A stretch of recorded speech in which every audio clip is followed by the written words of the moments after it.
بسم الله الرحمن الرحيم. سأل سائل بعذاب واقع للكافرين ليس له دافع من الله ذي المعارج. تعرج الملائكة والروح إليه في يوم كان مقداره 50,000 سنة فاصبر صبرا جميلا إنهم يرونه بعيدا ونراه قريبا يوم تكون السماء كالمهل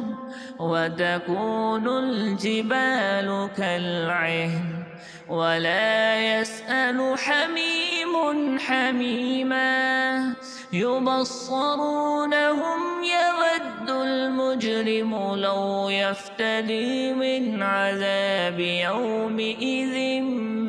ببنيه وصاحبته وأخيه وفصيلته التي تؤويه ومن في الأرض جميعا ثم ينجيه كلا إنها لظى نزاعة للشوى تدعو من أدبر وتولى وجمع فأوعى إن الإنسان خلق هلوعا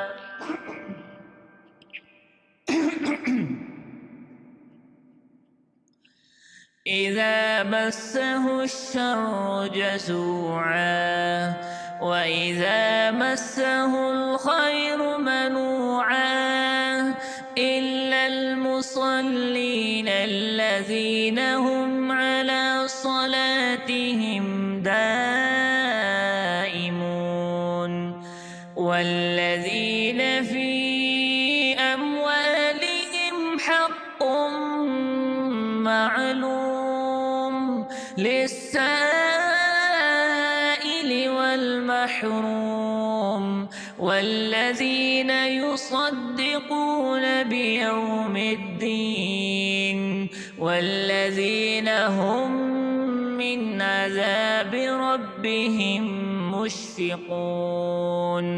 إن عذاب ربهم غير مأمون والذين هم لفروجهم حافظون إلا على أزواجهم أو ما ملكت أيمانهم فإنهم غير ملومين فمن ابتغى وراء ذلك فأولئك هم العادون والذين هم لأماناتهم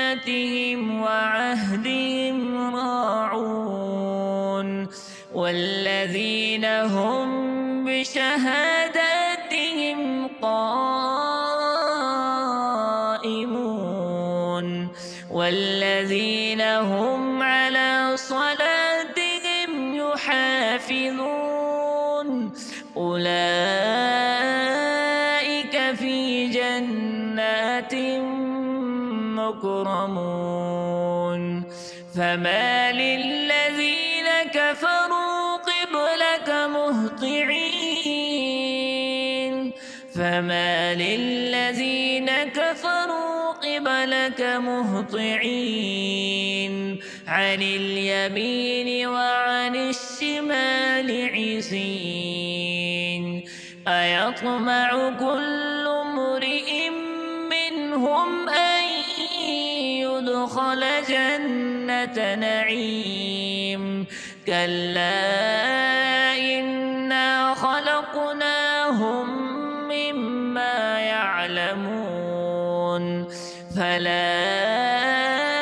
أقسم برب المشارق والمغارب إنا لقادرون على أن نبدل خيرا منهم وما نحن بمسبوقين فذرهم يخوضوا ويلعبوا حتى يلاقوا يومهم الذي يوعدون يوم يخرجون من الأجداث سراعا كأنهم إلى نصب يوفضون خاشعة أبصارهم ترهقهم ذلة ذلك اليوم الذي كانوا يوعدون